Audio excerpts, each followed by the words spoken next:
Hello, કેમ છો? Before you fasten off your mind to dive into exams, એના માટે આપણે આ એક સિરીઝ લઈને આવી રહ્યા છે કે જેમાં તમે બહુ જ સરસ રીતે સ્ટ્રેસ વગર ઇઝીલી સ્કોર કરી શકો, ફોકસ રહી શકો અને સાથે સાથે ગુડ ન્યુટ્રિશનની પણ ઇન્ફોર્મેશન મળશે કે જેનાથી તમારું એન્ડ્યોરન્સ એનર્જી જળવાઈ રહે. તો આ સિરીઝમાં આજે આપણે વાત કરીશું ડૉક્ટર જ્યોતિક બચેજ, તમે કદાચ નામથી પણ ઓળખતા જ હશો, રિનાઉન્ડ સાયકાટ્રિસ્ટ ઇન અમદાવાદ. તો એમની સાથે આપણે વાત કરીએ એક્ઝામ રિલેટેડ સ્ટ્રેસ છે ને. ચાલો, લેટ અસ વેલકમ જ્યોતિક. કેમ છો? બસ એકદમ મજામાં. ઓકે. હવે I think as per your age મને એવું લાગે છે કે બહુ જ નજીકના સમયમાં તમે એક્ઝામ્સ પાસ કરી હશે, રાઈટ? સો સ્ટુડન્ટ્સ માટેનો જે ક્વેશ્ચન કહેવાય સ્ટ્રેસ રિલેટેડ, એ મારા કરતાં તમને વધારે ખબર હશે because I have left exams before 40 years, right? અને તમને તો કદાચ 10 years થયા હશે. તો સૌથી પહેલો ક્વેશ્ચન આપણે તમને જ કરીએ કે એક્ઝામમાં તમને પણ સ્ટ્રેસ થાય? એક્ઝામ નામ એવું છે ને કે મને તો થાય જ સ્ટ્રેસ, પણ દુનિયાના કોઈ પણ વ્યક્તિને સ્ટ્રેસ થઈ શકે. કારણ કે એક્ઝામ પહેલેથી જ આપણે બધા જ લોકો એક્ઝામને એક ટેન્શન સ્વરૂપે જ લેતા આપણે શીખી ગયા છીએ. કે કોઈ પણ પહેલા ધોરણનું બાળક હોય કે 12મા ધોરણનો વિદ્યાર્થી હોય કે કોલેજમાં હોય કે મોટી યુપીએસસીની ગમે તે એક્ઝામ્સ હોય, એક્ઝામ એટલે ચિંતા, એક્ઝામ એટલે ટેન્શન. મને પણ ચોક્કસ એક્ઝામનો સ્ટ્રેસ થાય છે અને મને થયો પણ હતો, એટલે હું જનરલી સ્વીકારું છું. કારણ કે એક્ઝામના સ્ટ્રેસની સાથે પરફોર્મન્સ જોડાયેલું છે કે મારે પોતાની જાતને પુરવાર કરવાની છે, મારે સારા માર્ક્સ લાવવાના છે, અથવા પોતાના કોઈક ડિગ્રી કોર્સને પાસ કરવાનો છે કે જે પણ આપણે ભણતા હોઈએ. જેમ અત્યારે 10મા 12માની વાત આવે છે તો આગળ અભ્યાસક્રમ આગળ કરવાનો છે, એટલે એ પરફોર્મન્સ બહુ જોડાયેલું છે. જ્યારે પરફોર્મન્સની વાત આવતી હોય છે, બરાબર, ત્યારે આ એક એન્ઝાયટી અથવા તો ચિંતા અથવા તો ટેન્શન સાથે જોડાયેલું હોય છે. અને ચોક્કસ એ દરેક એક્ઝામ સાથે જોડાયેલું છે. વાત અગત્યની એ નથી. એક્ઝામ સ્ટ્રેસ થવો એ નોર્મલ છે, વાત અગત્યની એ છે. ટ્રુ. હવે એક્ઝામ સ્ટ્રેસ થાય એ તો તમે એક્સેપ્ટ કર્યું, right? So it is normal અને થોડોક તો થવો જ જોઈએ, નહીં તો એનો અર્થ શું થયો કે you don't care about exams. એ ના ચાલે. It's a positive stress, right? So જ્યારે પણ સ્ટ્રેસ થાય તો ત્યારે તમે શું એવું કરો છો to cope up with the stress? Yes, એટલે એક્ઝામ સ્ટ્રેસ જેમ તમે વાત કરી હિનાબેન, બહુ સરસ વાત કરી કે પોઝિટિવ સ્ટ્રેસ અથવા તો યુ સ્ટ્રેસ, કે જે તમને પોતાની જાતને કેપેસિટી વધારનારો સ્ટ્રેસ છે, કે તમે પોતાની એબિલિટીને એક આગળ પુશ કરો છો અને થોડું વધારે મહેનત કરીને સારા ગુણ લાવવાનો પ્રયત્ન કરો છો. That is one thing to deal stress constructively. કે જ્યારે પરીક્ષાને લગતા કોઈ પણ નેગેટિવ નકારાત્મક વિચાર આવે, કે ક્યારેય તમને ભવિષ્યની ચિંતાઓ થવા માંડે, કે તમને ભણવા ગણવામાં કોન્સન્ટ્રેશનની ઉણપ થવા માંડે, ત્યારે હંમેશા એવું વિચારવું કે આ ટેન્શન થવું નોર્મલ છે અને એ મારે પોતાની જાતને થોડીક આગળ પુશ કરવાની છે, થોડી વધારે મહેનત કરવાની જરૂર છે. જનરલી આ વાત ભૂલી જતા હોઈએ છીએ. એટલે બીજો પ્રોબ્લેમ આવે છે કે ટેન્શનને હવે મેનેજ કેવી રીતના કરવું, કારણ કે એ નેગેટિવ ડિરેક્શનમાં જાય છે. તો મારી પર્સનલી વાત કરું તો હું જ્યારે મને કોઈ પણ જાતનો પરીક્ષાનો સ્ટ્રેસ જે તે સમયે રહેલો, મેં મારા શિક્ષકો, મારા પીજી ટીચર, મારા પ્રોફેસર અથવા મારા પેરેન્ટ્સ, એ લોકોને ડાયરેક્ટલી જઈને વાત કરેલી છે. મેં ક્યારેય એવું બંધન રાખ્યું નથી કે ભાઈ એ લોકોને કંઈ ખબર ના પડે. મારા માટે અનુભવની વેલ્યુ છે, એક્સપિરિયન્સની વેલ્યુ છે. તમારા કરતાં વધારે એક્સપિરિયન્સવાળા લોકો સાથે તમે બેસીને વાતચીત કરો. સલાહ માનવી ના માનવી એ પછીની વસ્તુ છે, પણ માત્ર વાતચીત કરવાથી પણ ટેન્શન હળવું થઈ જાય છે, એવું મેં અનુભવેલું છે. એટલે આ પહેલી વસ્તુ છે. જ્યારે ટેન્શનની વાત કરતા હોઈએ ત્યારે એ લોકો પાસે અનુભવથી રસ્તાઓ હોય છે કે અમે પોતાના જમાનામાં આ રીતના ટેન્શન ડીલ કરેલું. એક વસ્તુ એ કરી. બીજી વસ્તુ જે સૌથી અગત્યની વસ્તુ હું કરતો હતો એ છે, ક્યારે પણ મારી ઊંઘવાની સાયકલ અને જમવાની સાયકલ ડિસ્ટર્બ નહોતો કરતો. ગમે તેટલી મારી સાયકેટ્રીની પોસ્ટ ગ્રેજ્યુએશનની પરીક્ષા હતી, કે મારી 12મા ધોરણની પરીક્ષા હતી, કે 5મા ધોરણની પરીક્ષા હતી, હું પૂરતી 6 કલાકની ઊંઘ લેતો હતો અને ટાઈમસર જમી લેતો હતો. આ બીજી વસ્તુ કરતો હતો. ત્રીજું કે પરીક્ષા પૂરી થઈ ગઈ એટલે પેપરની ચર્ચા કોઈની સાથે કરવાની નહીં. પેપર પતી ગયું તો પતી ગયું, પરિણામ આવશે ત્યારે જોઈશું. એટલે પેપરની ચર્ચામાં હું સમય નહોતો બગાડતો. તો આ બધા બેઝિક સ્ટેપ્સ આવા કરીને બને ત્યાં સુધી એક્ઝામ હળવાશથી આપી શક્યો છું, અને બાકી તો પરિણામ તમારી સામે જ છે કે પ્રેક્ટિસ કરી રહ્યો છું અત્યારે. પરફેક્ટ. સો શું સમજ પડી કે પૂરતી ઊંઘ અને ન્યુટ્રિશિયસ ફૂડ આ બે બહુ જ ઇમ્પોર્ટન્ટ છે. અને સાથે સાથે સ્ટ્રેસની વાત જે કરી એ બધાને જ થાય. કોઈ તમારા મિત્રો એમ કહેતા હોય કે ના મને તો કંઈ નથી થતું, તો એ માનવાની જરૂર નથી. It's a normal phenomenon for every human being, right? So એ ભૂલી જાઓ અને તમારું 100% આપી દો, પરફોર્મન્સ કરો, અને પછી રિઝલ્ટ બહુ વાર છે, હજી આપણે એક્ઝામની જ વાતો કરીએ છીએ, રાઈટ? સો હવે આપણે જે સ્ટ્રેસની વાત કરી તો એમાં ક્યારેક પેરેન્ટ્સને બિચારાને ખબર નથી પડતી, અને સ્ટુડન્ટ્સ અથવા બાળકો જે છે એ ફ્રીલી શેર નથી કરતા એમની ફિલિંગ. કદાચ મિત્રો સાથે કરે છે પણ પેરેન્ટ્સ સાથે નથી કરતા. સો એ સમજ નથી પડતી પેરેન્ટ્સને કે આ એન્ઝાયટી છે, સ્ટ્રેસ છે, કે મારું બાળક ડિપ્રેશન તરફ જઈ રહ્યું છે, કે કન્ફ્યુઝન છે. સો આવા કયા સિમ્ટોમ્સ હોય તો પેરેન્ટ્સે કોઈક mental health professional like you people એને કન્સલ્ટ કરવા જોઈએ. તમે બહુ સરસ વાત કરી, કારણ કે એક્ઝામ સ્ટ્રેસના લક્ષણો સાહજિક રીતે આપણે એને ઇગ્નોર જ કરી દેતા હોઈએ છીએ. આપણે એવું સમજીએ છીએ કે આને પરીક્ષા નથી આપી ને એટલે આ બધા એ નાટક કરે છે, એટલે ભણવું નથી ને એટલે એ આવા સ્વભાવના બધા ચેન્જીસ થઈ ગયા છે, અથવા હવે ટીનેજમાં આવી ગયા એટલે આ લોકોની પર્સનાલિટી બદલાય છે, એટલે આવી બધી વાતો એ કરે છે. પણ એવું છે નહીં, કારણ કે માનસિક રોગ અથવા તો સાયકેટ્રીનો અનુભવ તમને હું જણાવું તો મોટા ભાગના મેજર માનસિક રોગો છે ને એ પરીક્ષાના તણાવની આજુબાજુ ફરેલા હોય છે. જેમ કે સ્કિઝોફ્રેનિયા અથવા મેજર ડિપ્રેસિવ ડિસઓર્ડર અથવા બાયપોલર ડિસઓર્ડર અથવા વ્યસનની તકલીફો, એ જે તે સમયે પરીક્ષાનો ટેન્શન હોય છે ત્યાંથી એની શરૂઆત થતી હોય છે. તો આના લક્ષણો કયા? તો સૌથી પહેલું તો સ્વભાવ, એટલે કે મૂડમાં પરિવર્તન. ખાસ કરીને મૂડ ઇરિટેબલ, ચીડિયો રહેવો, નાની વાતમાં ગુસ્સો કરવો, આ સૌથી પહેલું હોય છે. બીજું કે એકાગ્રતા કે કોન્સન્ટ્રેશન ન રહેવું. 2 મિનિટ, 5 મિનિટ, 10 મિનિટ વાંચે, કંટાળો આવી જાય. વધારે પડતી ઊંઘ આયા કરવી, આળસ ચડ્યા કરવી, આમ થોડુંક વાંચીને એવું થાય કે હું સૂયા જ કરું, ઊંઘ્યા જ કરું, આરામ જ કરું. અથવા તો ઘણી વખત ટેન્શન કે ચિંતાના વિચારો એટલા બધા વધી જાય કે મનમાં નેગેટિવિટી આવી જાય કે પરીક્ષા તો હોવી જ ના જોઈએ, આ સિસ્ટમ કોણે બનાવી, આવું તો કશું દુનિયામાં પ્રિવેલ જ ના કરવું જોઈએ, મને તો આઝાદી જોઈએ છે, ફ્રીડમ જોઈએ છે, એવી બધા વિચારો આવવા. પણ એ બધા જ નેગેટિવ વિચારને કારણે ઘણીવાર રાત્રે ઊંઘ પણ નથી આવતી હોતી. સાથે સાથે ગંભીર પરિસ્થિતિઓમાં માથાના દુખાવા, પેટના દુખાવા, હાથ પગના દુખાવા, મોઢું સુકાઈ જવું, ધબકારા વધવા, પરસેવો થવો, લખતી વખતે હાથમાં ધ્રુજારી થવી, અથવા તો અતિ ગંભીર પરિસ્થિતિમાં પરીક્ષા આપવા જેવી છે નહીં, દુનિયા જીવવા જેવી નથી, એવા આપઘાતના કે સુસાઇડના વિચારો પણ આવતા હોય છે. આ બધા લક્ષણો નોટિસેબલ હોય છે. વાત એટલી જ છે વાલીઓને કે તમે લક્ષણ સામે ક્વેશ્ચન ન કરો, તમે લક્ષણો ઓબ્ઝર્વ કરો અને તમારા વિદ્યાર્થી કે તમારા બાળકને સાંભળો, કારણ કે એમને તમારા એક્ટિવ લિસનિંગ અને પેસિવ એડવાઇસની જરૂર છે. આમાં એ લોકોને સલાહની જરૂર નથી, એ લોકોને ખબર જ છે કેટલો કોર્સ છે, શું વાંચવાનું છે ને કેટલું કરવાનું છે.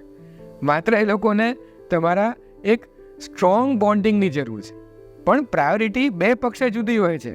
પેરેન્ટ્સની પક્ષે પ્રાયોરિટી એવી હોય છે કે ભાઈ પરફોર્મન્સ, માર્ક, કોર્સ, એજ્યુકેશન. એ બાળકની કે જે વિદ્યાર્થીની પ્રાયોરિટી શું છે? ઇમોશન્સ, ફિલિંગ્સ, મને સાંભળો, મને સમજો. એ જ્યાં સુધી આ પ્રાયોરિટી મેચ નહીં થાય ને ત્યાં સુધી આ ઘર્ષણ એમનું એમ રહેશે અને તણાવમાં વધારો થયા કરશે. બહુ જ સરસ. પેરેન્ટ્સ માટે આ બહુ જ ઇમ્પોર્ટન્ટ છે, કારણ કે આઈ હેવ ઓબ્ઝર્વડ કે મોટે ભાગે બધા પેરેન્ટ્સના એક્સપેક્ટેશન બહુ જ હોય, કમ્પેરિઝન બહુ હોય, બીજાનું બાળક કેટલું ભણે છે, શું કરે છે, એ બધામાં એમનું ધ્યાન હોય છે. પણ મને એવું લાગે છે કે નાનપણથી તમે તમારા બાળકને ઓળખો છો, એનું એન્ડ્યોરન્સ ખબર છે, એનું એનર્જી લેવલ ખબર છે, એનું એપ્ટિટ્યૂડ શું છે એ તમે સમજવાનો પ્રયત્ન નથી કરતા, અને સાથે સાથે એવું જ માની લો છો કે આ એની કેપેસિટીનો ઉપયોગ પૂરો નથી કરતો. પણ તમે એને નાનપણથી જ જે ટ્રેનિંગ આપો છો એ પ્રમાણેનું એન્ડ્યોરન્સ ડેવલપ થાય છે. એટલે નાનપણથી મારું બાળક 10 વર્ષનું થાય ત્યાં સુધી હજી તો નાનો છે એમ કરી અને પાણી અને દૂધનો ગ્લાસ પણ હાથમાં આપતા હોઈએ અને પછી સડનલી 11 વર્ષનો થાય એટલે કે આટલો મોટો થયો અને તને સમજ નથી પડતી, આટલું કરવાનું ખબર નથી પડતી, ત્યારે પેરેન્ટ્સને સ્ટ્રેસ થાય છે કે બીજા બાળકો આ કરે છે અને મારું બાળક નથી કરતું, પણ એનું રીઝન તમે ચૂકી ગયા છો એ છે, રાઈટ? તો પેરેન્ટ્સને જ્યારે સ્ટ્રેસ થાય તો ચલો કેમ થયો એ તો આપણને ખબર છે, પણ એ લોકોએ કરવું શું જોઈએ જેથી કરીને એમનું સ્ટ્રેસ બાળક ઉપર પાસ ઓન ના થાય? બહુ અગત્યની વાત તમે કરી, કારણ કે મોટાભાગના કેસીસમાં જ્યારે એક્ઝામ સ્ટ્રેસ કે એક્ઝામ ફોબિયા અથવા એક્ઝામ રિલેટેડ જે સાયકોલોજીકલ સિમ્ટમ્સની વાત આવે છે ત્યાં પેરેન્ટ્સ વધારે સ્ટ્રેસમાં હોય છે અને બાળક નથી હોતું. અને મોટાભાગના આ બધા જ બિહેવિયર જે પેરેન્ટ્સના હોય છે ને બાળક પર રિફ્લેક્ટ થાય. પેલા બચારા તો બિંદાસ એક્ઝામ આપતા હોય ત્યાં એમને ટેન્શનનો ભાર લાગતો હોય. એટલે વાલી કે પેરેન્ટ્સે જો ટેન્શન કે એક્ઝામ સ્ટ્રેસને ડીલ કરવું હોય તો સૌથી પહેલી વસ્તુ એ વિચારવી પડે કે તમારા મનમાં જે એક્સપેક્ટેશન છે બાળકને લઈને એ રિયલિસ્ટિક છે કે તમારી કાલ્પનિક એક્સપેક્ટેશન કે મેજિકલ એક્સપેક્ટેશન છે. કારણ કે જેમ મીનાબેને વાત કરી એમ ક્રમબદ્ધ જ વિકાસ થતો હોય છે, એમ ક્રમબદ્ધ જ માર્કમાં વધારો થતો હોય છે. કોઈ બાળક ધારો કે 8મા ધોરણમાં 70% લાવતું હોય તો એમાં 95% ન જ લઈ શકે. એ એકદમ મેજિકલ એક્સપેક્ટેશન છે. એટલે પહેલાં તમારી પોતાની એક્સપેક્ટેશન ક્લિયર કરવી પડે કે મારા બાળકના કેપેસિટી પ્રમાણે કે એના ઇન્ટેલિજન્સ પ્રમાણે એ કેટલું કરી શકે એમ છે. આ પહેલી વસ્તુ. બીજી વસ્તુ આવે છે કે બાળકને કેટલી સ્વતંત્રતા આપવી છે, કેટલી સ્પેસ આપવી છે.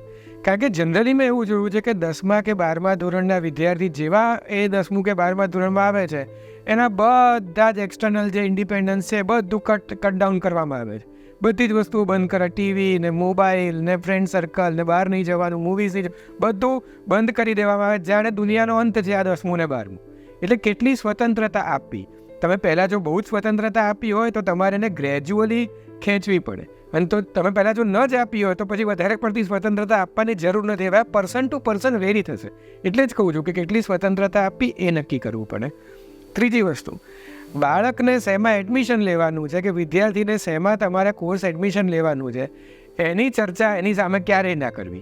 કારણ કે જેટલી તમે ચર્ચા કરશો એટલું એને માર્ક્સ મગજમાં ભર્યા કરશે કે ધારો કે મેડિકલમાં લેવું છે કે ભાઈ આર્કિટેક્ચરમાં લેવું છે કે CA બનવું છે કે વોટ એવર, એટલા માર્ક્સ એના મગજમાં ફર્યા કરશે. અને આજના જે સ્ટુડન્ટ છે ને દે આર વેરી સ્માર્ટ. એ લોકો તમારા એડમિશનના કોર્સ છે ને એની કોલેજીસ ગોતી કાઢશે કે આ કોલેજમાં આટલા માર્કે અટક્યું હતું, પછી એટલી જ મહેનત કરશે. એટલે એ લોકોને કયા કોર્સમાં એડમિશન લેવું કે ન લેવું એ પરીક્ષા વખતે બિલકુલ એની ચર્ચા ના કરવી. ચોથો બહુ મહત્ત્વનો મુદ્દો એ છે કે જે આંતરિક અનબનાવ હોય છે, પેરેન્ટ્સના પોતાના આંતરિક અનબનાવ અથવા પેરેન્ટ્સના બીજા સોશિયલ અનબનાવ અથવા ઘરના કોઈ પ્રોબ્લેમ્સ કે સોશિયલ પ્રોબ્લેમ્સ કે જે બી છે એની ચર્ચા વિદ્યાર્થી સામે ન કરવી. કારણ કે કરવાથી એને તો ઓલરેડી પરીક્ષાનું એક અલગ પ્રકારનું ટેન્શન તો છે જ, કારણ કે એને પરફોર્મ કરવાનું છે. બીજી બધી વસ્તુઓમાં એનો ઉમેરો થશે. એટલે તમારા પોતાના અંગત પર્સનલ બાબતો માત્ર 2 વર્ષ થોડી દૂર રાખો ને બંધ બાયણે રાખો ને પહેલાં શાંતિથી ભણવા દો. એને સપોર્ટની અને તમારા હૂફની જરૂર છે, તમારા એક્ટિવ લિસનિંગની જરૂર છે. બીજું બધું એની મેળે કરી લેશે, એટલો વિશ્વાસ રાખજો. Very true, very true. તમને તમારા બાળકમાં અને તમારા ઉછેરમાં વિશ્વાસ ત્યારે જ આવે કે તમે રાઈટ કર્યું હોય. તમારે જે કરવું જોઈએ એ તમે જો પરફેક્ટલી કર્યું હશે તો તમને ચોક્કસ તમારા બાળકમાં વિશ્વાસ રહેશે જ રહેશે. હવે બીજો એક ક્વેશ્ચન કે ઘણી વખત સ્ટુડન્ટ બાળકો એક એસ્કેપિઝમમાં આવી જાય છે. એ લોકોને ભણવું ગમતું જ નથી ફોર એની રીઝન. તો આના પાછળના કારણો કયા હોઈ શકે? ભણવું નથી ગમતું, લગભગ મોટા ભાગના લોકોને ભણવું નથી ગમતું. અને એનું કારણ તમને કહું છું. કારણ કે હવે કેવું છે કે વિશ્વ એટલું બધું વધારે વધી ગયું છે આ ઇન્ટરનેટના માધ્યમથી, જે ટેકનોલોજીના માધ્યમથી ના બેન, કે એટલા બધા વિષયો છે કે વ્યક્તિને ચોઈસ કરવું અઘરું પડી જાય છે કે મને શું ગમે છે. અને એ જે સ્પેસિફિક એજ ગ્રુપ છે, ટીન એજ ગ્રુપ, કે જે આપણે જોવા જઈએ તો 13 વર્ષથી લઈને 19 વર્ષનું જે એજ ગ્રુપ છે એમાં એને તમે આખું દુનિયા એની સામે પીરસી દીધી તો એ નક્કી ના કરી શકે. અને ભણતર એકદમ સોફ્ટ ટાર્ગેટ છે. કારણ કે તમે રેન્ડમલી બી 10 વ્યક્તિને તમે પૂછો કે ભાઈ તને ભણવું ગમે છે, તેમાં તમને 8 વ્યક્તિ એવું કહે છે કે ભણવું તમને ગમતું જ નથી. કારણ કે ભણવાને ઇન્ટરેસ્ટિંગ બનાવવામાં આવતું નથી હોતું. હવે ઇન્ટરેસ્ટિંગ કોણ બનાવી શકે? એ કાં તો એડ્યુકેશન સિસ્ટમ બનાવી શકે, કાં તો વ્યક્તિ જે પોતે ભણે છે એ કરી શકે. હવે એડ્યુકેશન સિસ્ટમ તો બધા માટે યુનિફોર્મ છે, એટલે એ તો બદલાવાની નથી. એટલે આપણે મને કે કમને, નસીબે કે કમ નસીબે આપણે સ્વીકારવું પડે કે આ જ ચોપડીઓ છે, આ જ વિષયો છે, આ જ સાહેબો છે અને આ જ બધા ટોપિક્સ છે. તો મારે પોતે ભણવાને ઇન્ટરેસ્ટિંગ કેવી રીતના બનાવવું, તેમાં ઘણી બધી એડ્યુકેશનની કે વાંચવાની અલગ અલગ ટેકનિક છે. તમે અલગ અલગ બ્રેક્સ લઈ શકો, તમે અડધો કલાક વાંચી 10 મિનિટ બ્રેક લઈ શકો, તમે લખીને ભણી શકો, તમે ઓડિયો વિઝ્યુઅલ વસ્તુની તમે એ કરી શકો. જે અમે લોકો કરતા હતા અમારા વખત, હવે લોકો બહુ ઓછું કરે છે, એ છે તમે જે ભણ્યા હોય એ તમે ગ્રુપ બનાવો 4-5 ભાઈબંધોનું અને શેર કરો. એ વખતે ચોપડી બાજુ પર મૂકી દેવાની, પોતે જે વાંચ્યું હોય એનો અનુભવ શેર કરવાના. એને કારણે ભણવાનું બહુ ઇન્ટરેસ્ટિંગ બનતું હોય છે. પણ પછી એ વખતે નક્કી એ કરવું પડે કે ભણવાની જ વાત કરવાની છે, બીજી બધી પિક્ચરની કે બેનપણીની કે ટીવી સિરીઝની કે ઓટીટીની વાત નથી કરવાની. તો ભણવાનું ઇન્ટરેસ્ટિંગ બને તો આ એસ્કેપિઝમ ઘટી શકે. એસ્કેપિઝમનું બીજું એક મોટું કારણ એ બી છે, કારણ કે હવે એટલા બધા અભ્યાસક્રમો થઈ ગયા છે કે આજે મેં જોયું છે મારા અનુભવ છેલ્લા 10-12 વર્ષની પ્રેક્ટિસ પરથી કે 7મા-8મા ધોરણમાં વિદ્યાર્થી આવે એટલે એને ખબર જ હોય છે કે ભાઈ ફલાણી યુનિવર્સિટીમાં કયો કોર્સ ચાલી રહ્યો છે અને મારે શેમાં એડમિશન લેવું છે. તો એ વાતની જાણ ઘરે કરવી જોઈએ. પછી ભલે ને તમે ઓછું ભણો કે વધારે ભણો, તમે ઘરે તો કહી દો, જેથી કરીને એ પ્રેશર તમારા પર ના આવે અને તમારે ભણવામાંથી એસ્કેપ ના કરવું પડે. અને ત્રીજો એક આખો એવો વર્ગ છે કે જેને ભણવાનું શું, એને કશું નથી કરવું હતું, કે એને નથી ભણવું કે નથી મહેનત કરવી.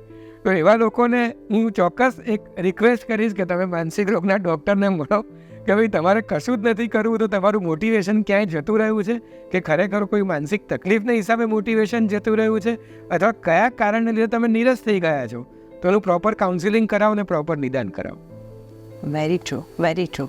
એસ્કેપિઝમ એ બહુ જ મોટો પ્રોબ્લેમ છે. દરેક સ્ટુડન્ટ, દરેક બાળક વત્તા ઓછા અંશે આ કરતું જ હોય છે. રેન્કર હોય ને, બોર્ડ ફર્સ્ટ હોય ને, એને પણ ક્યારેક તો એસ્કેપિઝમ કોઈક સબ્જેક્ટ માટે, કોઈ સમય માટે દુખે પેટ ને કૂટે માથું એવું પણ થતું હોય કે કારણ બીજું જ કંઈક હોય, પણ એસ્કેપિઝમ એટલે એમ કે તમે મારું નથી કયું કર્યું તો તમે કહો, હું પણ નહીં વાંચું અત્યારે, એવું પણ થતું હોય છે. એટલે એ રિબેલિયસનેસ નહીં થાય કે તમે મને 2 સલાહ આપી, મેં તમને આપી, મેં તમે કર્યું નહીં. મેં તમને એવું કીધું કે મને ફલાણી કંપનીનો મોબાઈલ હાલ ને હાલ અપાવી દો અને તમે મને અપાવો નહીં, એટલે હવે હું તમને જો પરીક્ષામાં કરી બતાવું કે કશું કરીશ નહીં. એક રિબેલિયસનેસના હિસાબે પણ એવું હોય છે. અને બીજું, આજે મેં શરૂઆતમાં જ વાત કરી કે દરેક વસ્તુમાં વ્યક્તિને મજા આવી જોઈએ એવી માનસિકતા થઈ ગઈ છે. હવે બહુ પ્રેક્ટિકલ લાઈફની તમને વાત કરું કે ભણતર જીવનનો 10% કે 12% ભાગ જ છે. હવે એ 12% ભાગ તમને મજા આવે કે નહીં આવે એની તમે નક્કી ના કરી શકો, કારણ કે જીવનમાં જે વસ્તુમાં તમારે સફળતા મેળવી છે કે જે કામ કરીને સફળતા મેળવી છે એ દરેક કામમાં મજા આવશે એવું પોસિબલ જ નહીં થાય. વાત એ છે કે તમારા માટે લક્ષ્ય અગત્યનું છે કે કામમાં જે મજા આવે છે અગત્યની છે, કારણ કે મજા ક્ષણિક છે, લક્ષ્ય પરમેનન્ટ છે. આજે તમે જે મજાની પાછળ અલગ વસ્તુઓમાં જે મન ડાયવર્ટ કર્યા કરો છો, કે મોબાઈલમાં કે ઓટીટી પ્લેટફોર્મ પર સિરીઝમાં કે પર્ટિક્યુલર એપ્લિકેશનના વિડીયોઝ જોવામાં કે વોટ એવર જે પણ જે આપણે કહીએ છીએ કે જે મોબાઈલ તમને, ઇન્ટરનેટ તમને સતત તમારું મગજ, એક સબકોન્શિયસ મગજ એક જગ્યાએ રોકી રાખે છે. એ ટેમ્પરરી મજા તો તમને અપાવડાવે છે, પણ એ તમારા લક્ષ્યથી તમને દૂર કરે છે. તો દુનિયામાં એ લોકો જ સફળ થયા છે. તમે જોજો, વાંચી લેજો, જે લોકો સફળ થયા છે કે લોકો એકની એક વસ્તુ repeatedly every day in day out, ગમે કે ના ગમે, મજા આવે કે ના આવે, એ કર્યા કરી છે લોકોએ. અને રિપીટેશનથી એ લોકોને નવા લર્નિંગ મળ્યા છે. નવા લર્નિંગ મળ્યા એટલે નવા અનુભવ થયા એટલે એ વિષયમાં વધારે એક્સપર્ટ થયા છે. તો એક્સપર્ટ થવા માટે રોજે એકનું એક કરવું પડશે, તો જ જીવનની ખરી મજા મળશે. Very true. એવું કહેવાય છે ને કે proper preparation prevents poor performance, right? એટલે જેમ જ્યોતિભાઈએ કહ્યું કે મંડ્યા જ રહો, ધ્યેય લગી મંડવું તો પડશે જ તમારે. અને કેટલું, હવે બોર્ડ એક્ઝામની વાત કરીએ તો 2 મહિનાની વાત છે, અને બોર્ડ એક્ઝામ પછી જો કે પૂરું નથી થઈ જતું, ત્યાર પછી તમારે જ્યોતિકભાઈ જેટલું ભણવું હોય ને તો 10 વર્ષ બીજા આપવાના છે, અને ગ્રેજ્યુએશન માટે 4 કે 5 વર્ષ આપવાના છે. It's okay. પછી આખી લાઈફ, મને એવું લાગે છે કે હવે તમને એવું લાગતું હશે કદાચ કે ઇઝીએસ્ટ વસ્તુ લાઈફની શું હતી, તો ભણવાનું, સ્ટડી. અત્યારે તમને ભલે એવું લાગતું હોય કે આ તો બહુ જ અઘરું છે અને બહુ જ સ્ટ્રેસ અને ટેન્શનવાળું કામ છે. ના, લાઈફમાં આ ઇઝીએસ્ટ વસ્તુ છે, એટલે તમે સરળતાથી કરી શકો છો. માત્ર આવા એક્સપર્ટ્સ જે તમને સલાહ આપી, આજે ગાઈડન્સ આપ્યું સ્ટુડન્ટ માટે, પેરેન્ટ્સ માટે, બધા માટે એપ્લિકેબલ છે આ. તો આટલી વસ્તુઓને યાદ રાખો અને એપ્લાય કરો તો ઇઝીલી સ્ટ્રેસ વગર તમે સરસ સ્કોર કરી શકશો અને જે પણ ભણવું છે એ બ્રાન્ચમાં તમે જઈ શકશો. અને બીજી એક વાત એમણે બહુ જ ઇમ્પોર્ટન્ટ કરી કે share your thoughts.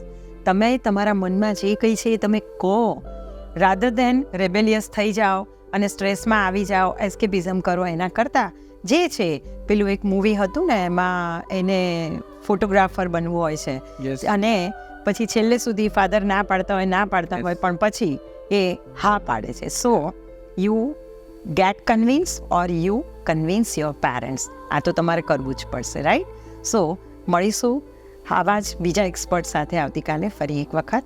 Thank you.